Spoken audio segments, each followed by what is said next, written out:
नमस्कार दोस्तों, दीपक कुशवाहा आशुलिपि के चैनल पर आप सभी का स्वागत है।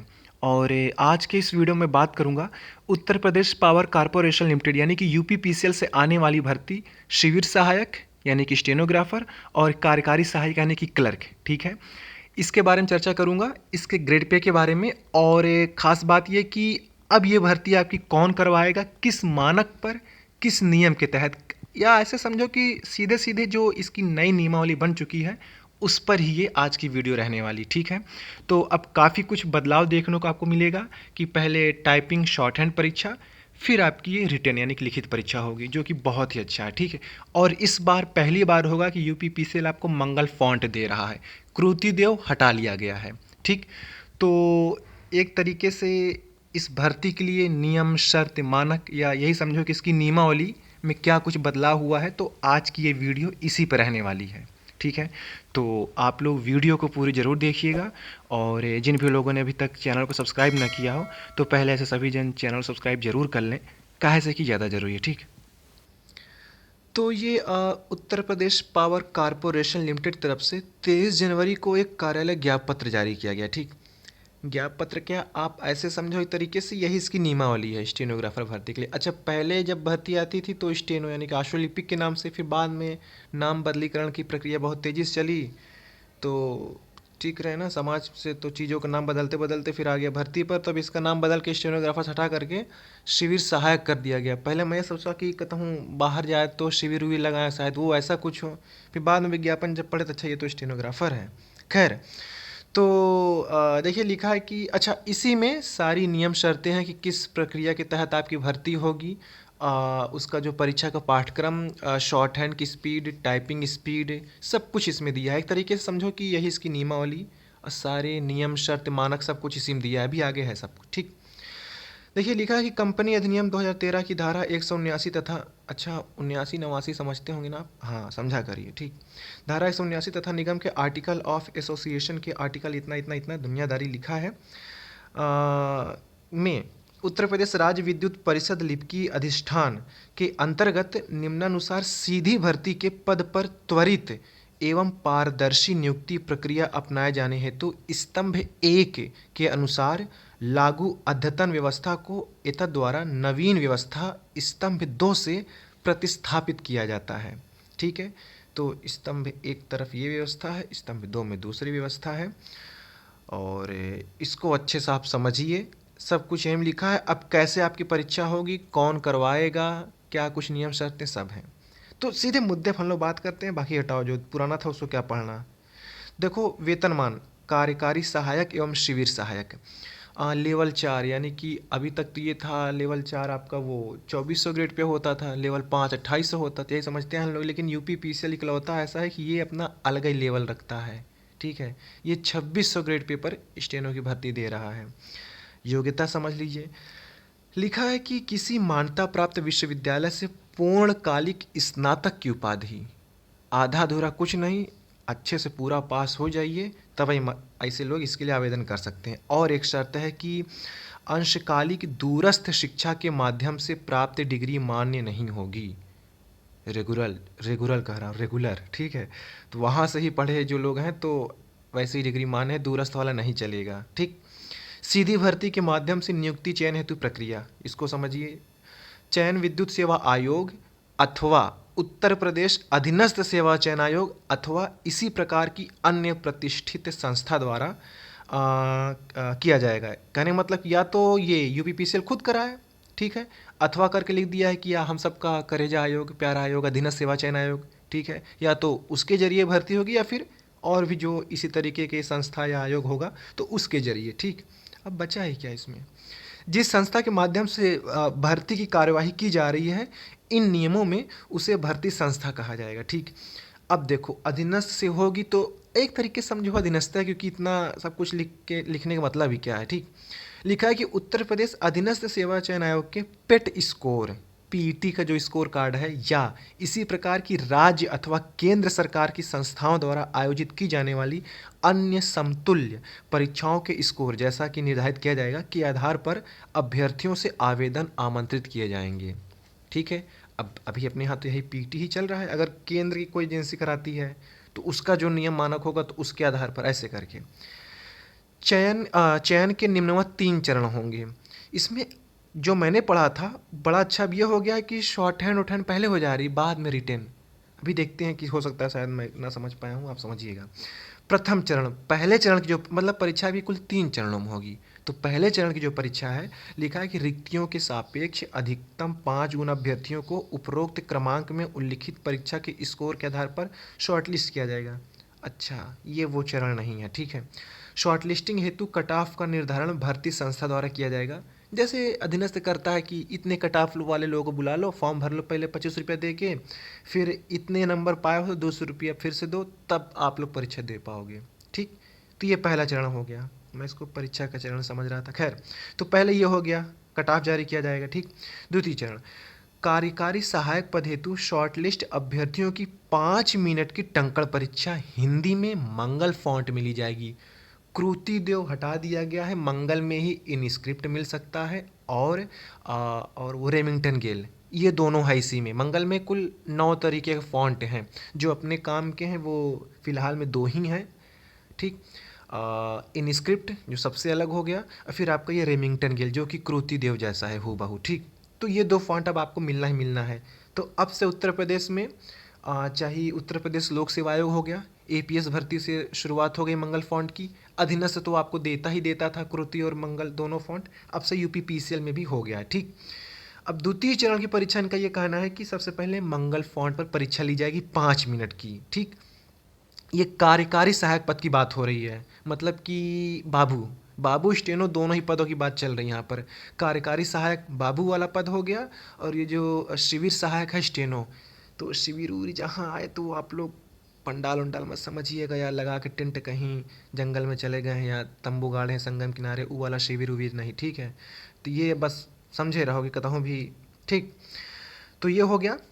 शिविर सहायक पद हेतु शॉर्ट लिस्ट अभ्यर्थियों की 5 मिनट की टंकण परीक्षा हिंदी में मंगल फॉन्ट पर ली जाएगी, ठीक है, एवं आशुलेखन परीक्षा ली जाएगी। द्वितीय चरण की परीक्षा ये हो गई। कार्यकारी सहायक एवं शिविर सहायक अभ्यर्थी को हिंदी टंकण मंगल फॉन्ट में न्यूनतम 30 शब्द प्रति मिनट की गति अनिवार्य होगी, ठीक। बाबू वाला जो पद है उसके लिए भी 30 की आपकी गति होनी चाहिए केवल हिंदी टाइपिंग, और जो शॉर्ट हैंड वाला पद मतलब स्टेनो वाला जो पद है उसके लिए भी आपकी 30 की गति होनी चाहिए हिंदी में। मंगल फॉन्ट पे कंप्यूटर परीक्षा होगी, ठीक। फिर है कि आशुलेखन में न्यूनतम 60 शब्द प्रति मिनट की गति अनिवार्य होगी। ये इनको बदलना चाहिए, कम से कम 80 रखना चाहिए। 60 का मतलब क्या, आराम से लिखो, फिर हिंदी ही लिखता है आदमी। खैर जो भी हो, ठीक है। तो यूपी पीसीएल से आसान नौकरी और कहीं नहीं है कि 60 की स्पीड से यहाँ शॉर्ट हैंड बोली जाती है। यूट्यूब पर आप सर्च कर लेना कि 60 की स्पीड से डिक्टेशन, खुद ही समझ में आएगा कितना धीरे, बहुत ही धीमे है, ठीक। तो ये हो गया। तृतीय चरण की परीक्षा ये है कि द्वितीय चरण की परीक्षा मंगल फॉन्ट पर उत्तीर्ण कर चुके अभ्यर्थियों की लिखित परीक्षा ली जाएगी। ये सबसे अच्छा हुआ, यही मैं शायद आपको शुरू में बोला भी। तो पहले टाइपिंग टेस्ट हो जाएगा, शॉर्ट हैंड टेस्ट हो जाएगा, फिर आपकी ये लिखित परीक्षा ली जाएगी, ठीक है। अब देखो, कार्यकारी सहायक एवं में शिविर सहायक हेतु तृतीय चरण की परीक्षा निम्नलिखित 2 भागों में आयोजित की जाएगी। पहले देखो ये था इनका कि जो परीक्षा आपकी होती थी ट्रिपल सी स्तर के 50 प्रश्न आते थे। तो अब हम उसको नहीं पढ़ेंगे, जो नया है वही पढ़ो, पुरान पढ़ने का मतलब। तो इनका ये कहना है, चाहे वो कहाँ गया ये, चाहे कार्यकारी सहायक यानी कि क्लर्क वाला पद हो गया, फिर शिविर सहायक यानी कि स्टेनो वाला हो गया, तृतीय चरण की लिखित परीक्षा 2 भागों में होगी, ठीक। पहला भाग नीलिट यानी कि जो डोएक जहाँ से आपने किया था ओ लेवल का, तो नीलिट के ओ लेवल स्तर के पाठ्यक्रमानुसार कंप्यूटर ज्ञान हेतु 50 प्रश्न होंगे। ओ लेवल वाला पद कौन सा है, बाबू का। पद कौन सा है, स्टेनो का। लेकिन प्रश्न पूछेंगे ओ लेवल वाला। ग्रेड पे कितना है, 2600 रुपया, ठीक है। तो 2600 में ओ लेवल आपको मिल रहा है क्वेश्चन, 2600 ग्रेड पे में, ठीक। तो उसके कुल 50 प्रश्न रहेंगे। कंप्यूटर ज्ञान से संबंधित 50 प्रश्नों में से 50% अंक लाना अनिवार्य है, ठीक है।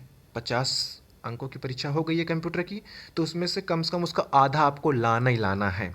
अन्यथा की स्थिति में संबंधित अभ्यर्थी को अर्ह न मानते हुए उसकी लिखित परीक्षा के द्वितीय भाग का मूल्यांकन नहीं किया जाएगा। यानी कि जो जो मतलब कि टाइपिंग हो गई, शॉर्ट हैंड परीक्षा हो गई, तृतीय चरण की परीक्षा आपकी ये होगी, ठीक है। तो तृतीय चरण की परीक्षा आपकी दो भागों में होगी। पहला भाग है कंप्यूटर के 50 प्रश्न होंगे, कम से कम 25 तो आपको सही करना ही करना है, ठीक है, ये हो गया। फिर उसके बाद उसी दिन उसी में दूसरा भाग आपका वही जीके वगैरह वो सब कुछ रहेगा, तो ही वो वाली कॉपी जांची जाएगी। कंप्यूटर में अगर आपके 25 प्रश्न सही हैं, मतलब ठीक है 50, ठीक ये हो गया, तो ही आपका दूसरा वाला भाग की कॉपी जचेगी। अब द्वितीय भाग क्या है उसको समझो। द्वितीय भाग में ये 150 प्रश्न दे रहे हैं, जिसमें सामान्य अध्ययन व तार्किक ज्ञान के कुल 50 प्रश्न, सामान्य हिंदी एवं व्याकरण के 50 प्रश्न और सामान्य अंग्रेजी के 50 प्रश्न। तो ये 50 50 50 करके 150 हो गया। अगर आप कंप्यूटर में उधर कम से कम क्या कहना यार इनका, 25 प्रश्न की 25 अंक, हाँ मतलब कि 50 प्रश्नों, अब ये 50 प्रश्न 50 नंबर के हैं कि अभी नहीं इसमें कुछ लिखा है, 50 प्रश्न होंगे, केवल 50 प्रश्न दिया है ये, तो अब हाँ एक एक नंबर ही समझ के चलिए। तो वही है, कम से कम आपको आधा लाना है। अगर आप कंप्यूटर में वो मानक पूरा कर रहे हो तो ही ये जो कह रहे हैं कि द्वितीय भाग 150 अंकों की परीक्षा है, तो ही ये वाले भाग आपका जांचा जाएगा, ठीक है। तो कंप्यूटर ही इसमें है, क्योंकि लोग वहीं निपट जाते हैं ज़्यादातर, ठीक। लिखित परीक्षा के दोनों भाग में प्रत्येक प्रश्न के सही उत्तर के लिए, लिखित परीक्षा के दोनों भाग में, अच्छा अच्छा अच्छा, ठीक ठीक ठीक ठीक, लिखित परीक्षा के दोनों भाग में प्रत्येक प्रश्न के सही उत्तर के लिए 4 अंक दिए जाएंगे। यानी कि ये जो कंप्यूटर का 50 प्रश्न है ये एक ठो 4 4 अंक का है, ठीक। यानी कि 200 अंकों कंप्यूटर परीक्षा हो रही है। सही है सही है सही है सही है, कम से कम 100 नंबर लाना है। और इधर भी ये भी इसके लिए भी कह रहे हैं कि 150 गुणते 4, ये गुणा भाग कर लीजिए आप, ठीक है। पता नहीं क्या एक एक नंबर दे के रखो, 4 4 नंबर फंसाएंगे। तो सभी के लिए 4 अंक दिए जाएंगे और गलत उत्तर के लिए 1 अंक की कटौती की जाएगी। तृतीय चरण की लिखित परीक्षा के दोनों भागों के कुल प्राप्तांकों के आधार पर अंतिम मेरिट तैयार की जाएगी। तो ये रहा पूरा इसका नियम मानक, ठीक है। पहले चरण की परीक्षा में टाइपिंग शॉर्ट हैंड फिर हो जाएगी, फिर उसके बाद में अंतिम चरण ये लिखित परीक्षा हो जाएगी। ये प्रक्रिया बहुत सही है, ताकि जिसको शॉर्ट हैंड की जानकारी और ज्ञान हो केवल वही फिर उसके लिए योग्य हो। वरना बाकी भर्तियों में देखो ये भरमार आती है कि पहले रिटर्न कराओ फिर शॉर्ट हैंड आए चाहे ना आए, लेकिन मेरिट चपक के बढ़ती रहेगी, और यही होता भी है, ठीक है। तो इसमें ये चीज़ आपको अच्छी देखने को मिली है। तो यही है कि सेवा नियमावली के विनियमावली के अंतर्गत विद्यमान विनियमों अथवा अन्य संगत आदेशों को उक्त निर्धारित व्यवस्था के अनुक्रम में पढ़ा जाएगा। नवीन व्यवस्था के अनुपालन में उत्पन्न कठिनाइयों के निराकरण एवं साम्यपूर्ण रीति निर्धारण एवं किसी नियम के प्रवर्तन के संबंध में अध्यक्ष Uttar Pradesh power corporation limited अधिकृत होंगे। हिंदी देख रहे हैं कितनी खतरनाक है। तो ये सारी चीज़ें थी, अब बाकी क्या पढ़ना, और ठीक है ये आप चीज़ें देख लीजिए। आज्ञा से अनुसचिव काविनी एवं विनियम, ठीक है, अंजू जी की तरफ से जारी किया गया है 23 जनवरी 2026 को। तो ये थी स्टेनोग्राफर और बाबू के पद की नियम व शर्तें। सिलेबस वही रहेगा, चाहे स्टेनो चाहे बाबू, बस वो है कि स्टेनो में शॉर्ट हैंड है, बाबू में टाइपिंग, बाकी वो जो पाठ्यक्रम है सब कुछ वही रहेगा, हो बहू वही। ये नहीं कि स्टेनो के लिए अलग और बाबू के लिए अलग, पाठ्यक्रम वही, बस शॉर्ट हैंड एक में होनी है एक में नहीं होनी है। अब बात ये कि भर्ती कब आएगी, तो इसके बारे में देखो नहीं पता है, ठीक है। अब ये नियमावली बना दिए हैं, सारी नियम मानक बन चुका है, तो अब हो सकता है कि ये अब चुनाव को देखते हुए भर्ती फेंकेंगे, क्योंकि यूपी पीसीएल से अमूमन चुनाव उनाव जब होने वाला रहता है तभी भर्ती आती है, ठीक है। तो अब हो सकता है ये नियम बन चुका है, तो अब ये भर्ती दे सकते हैं, ठीक है। तो इंतज़ार करिए, काफ़ी समय से ये भर्ती नहीं आई, तो अच्छे खासे पदों पर बाबुओं की और ये आशुलिपिकों की भर्ती आने वाली है, ठीक है। आशुलिपिक ही अब आपका ये शिविर सहायक बन चुका है। तो अच्छा लगेगा जब घर के बाहर प्लेट लगी रहेगी शिविर सहायक, तो पहले नीचे लेकिन स्टेनो लिख दीजिएगा। खैर, तो अब इंतज़ार करिए कि भर्ती कब आती है। बाकी इसको अगर आपको पीडीएफ चाहिए हो इसकी, तो ये आपके स्क्रीन पर, मेरा स्क्रीन कहाँ है ऐसे समझो, क्योंकि मैं दूसरे सॉफ्टवेयर बना रहा हूँ तो फोटो डलाने में दिक्कत होगी इसमें। आप टेलीग्राम पर सर्च करिएगा @दीपक PCS APS, वहाँ मैंने इस PDF को अपलोड कर दिया है, तो वहाँ से ले लीजिएगा, या फिर मैंने डिस्क्रिप्शन में टेलीग्राम चैनल का लिंक दे दिया है, तो वहाँ से भी आप लोग वहाँ जा करके ये PDF डाउनलोड कर लीजिएगा, ठीक है। तो सही है, आज के इस वीडियो में बस इतना ही था। पूरा वीडियो देखने के लिए धन्यवाद। जय बजरंगबली।